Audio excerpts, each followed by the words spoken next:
June is coming to an end and July is approaching, so let's see what the next week brings. Mostly July at this point. So, we're going to pick 3 cards, one for the beginning of the month, the middle of the month, and then the end of the month. Okay, so let's get this down into position. Okay, so for the week ahead, let's see what we have for the beginning of the week, which is pretty much the very end of June and the very beginning. Oh, there it is right there. Okay, hang on, hold on. We have some stuff here. We have some stuff here. Okay, we saw those cards. We saw those cards.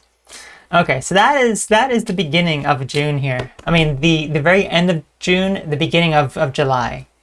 I saw those. Those looked very, very interesting. Okay, so this is going to be for the middle of the week ahead, which is going to be, you know, just like the first few days of July and so. Let's see what we end up getting here. Let's see what comes out. What do we need to know here? What do we need to know? Anything at all? There we go. And then now for the end. Oh, we got a lot of stuff coming out of there. Let's just get this back in. Oh my gosh. But this looks exciting. Was this? I think that was the one there, but I feel as though there's one more. There's one more for the weekend ahead. This is going to be for the weekend. Okay, so beginning, middle to end, and then the weekend. I feel as though there's one more for the weekend. Oh my gosh, everything is just flying out today. This is going to be a fun week, isn't it? This is going to be a fun week.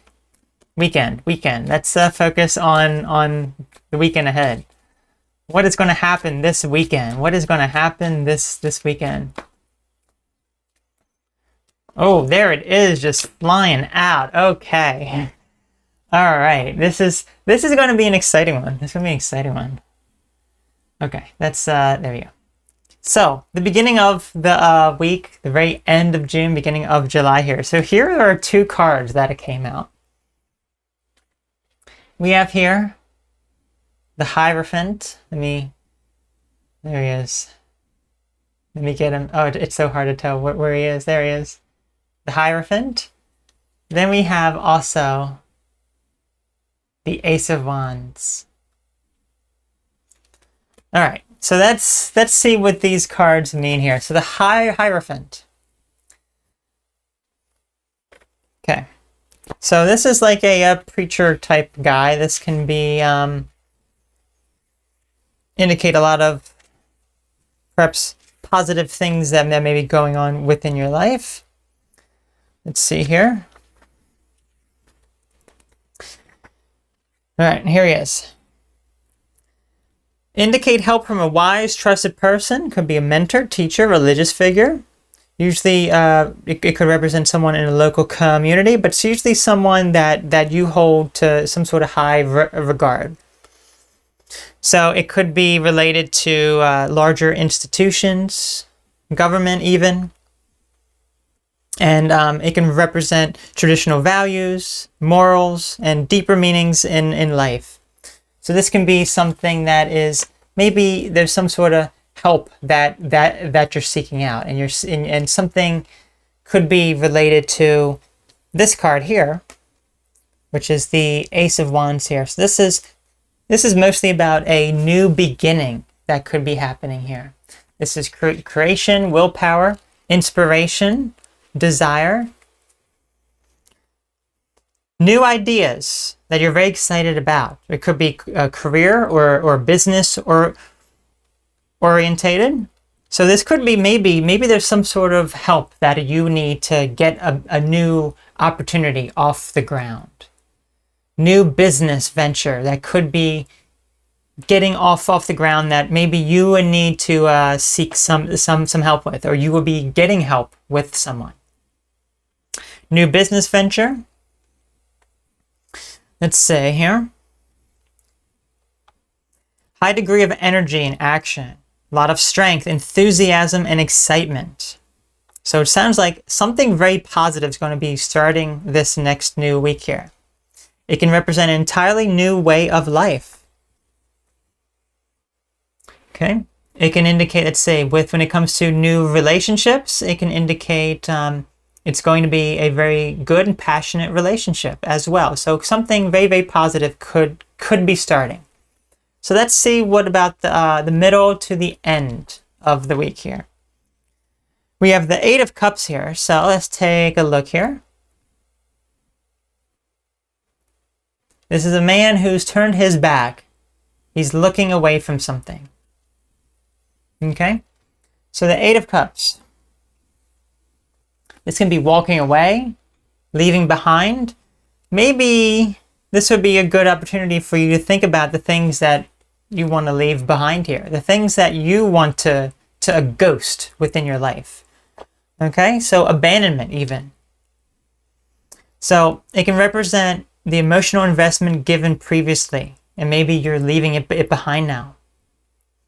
Turn your back on the situation and walking away from it if it no longer fulfills you. So you don't necessarily have to view this in a negative light. It could be that there's some very new beginnings happening for you, some very positive things, perhaps in career and business ventures, and you have to leave behind something. So this kind of sounds like maybe you could be venturing on a new career path. That perhaps there's going to be some major changes you have to make, and you have to let something go. Something has to be let go here. It must be remembered that the action of walking away from the situation is a choice. So yes, it is a choice if you wish to fulfill some of this. So maybe some new ideas are sparking. Okay, and then for the weekend ahead, let's see what we have here. We have the King of Swords. Here he is. This can usually represent a person here. Then we also have the Ten of Swords. So we have two swords here in the weekend position up ahead. So the King of Swords, this can represent some sort of discipline or truth here. It usually represents someone who can be extremely articulate or have a sharp mind. They're able to think quickly and rationally. Maybe that's what you have to incorporate here. You have to be able to make some quick decisions yourself. You have to be thinking very logically for what the weekend ahead is going to bring you. It could be very business matters that maybe you don't want to incorporate your personal matters into your decision making. You want to be thinking from more of a standpoint of business perspective. Making a good choice that is going to be best for your own, perhaps a career path or things along those lines. Okay, and then lastly here, the Ten of Swords. I mean, I like how just all of these came out here. This is all very, very interesting, but Ten of Swords, as you can see here, if you look at the image, this person, there we go. A whole bunch of swords are basically about to go into them here. Failure, collapse, and defeat. Okay. So, represent feeling of loss due to the ending of a difficult situation. But we were released and ready for a new beginning. Life moves in cycles. It can warn about ruined plans or matters that don't realize as hope, leading to feelings of disappointment, but make comfort in the fact that perhaps they were just not meant to be. So, this kind of sounds like there's a lot of new beginnings that are going to be starting for you. But you have to leave some old stuff behind. And maybe you feel as though it's going to be defeated. It's very, very hard for you to let them go. Because maybe there's some sort of attachment here. But when you think logically about the situation, when you think very logically about it, and you realize what life is teaching you, the path that you're on and where you were headed to, then a lot of these positive cards may end up in coming true here, that positive new beginnings are going to happen. But you have to be able to take that step and let go of the things that no longer serve you. You may feel defeated, but that is where learning and growth happens. So hopefully you were able to take away something from this and it was beneficial for you.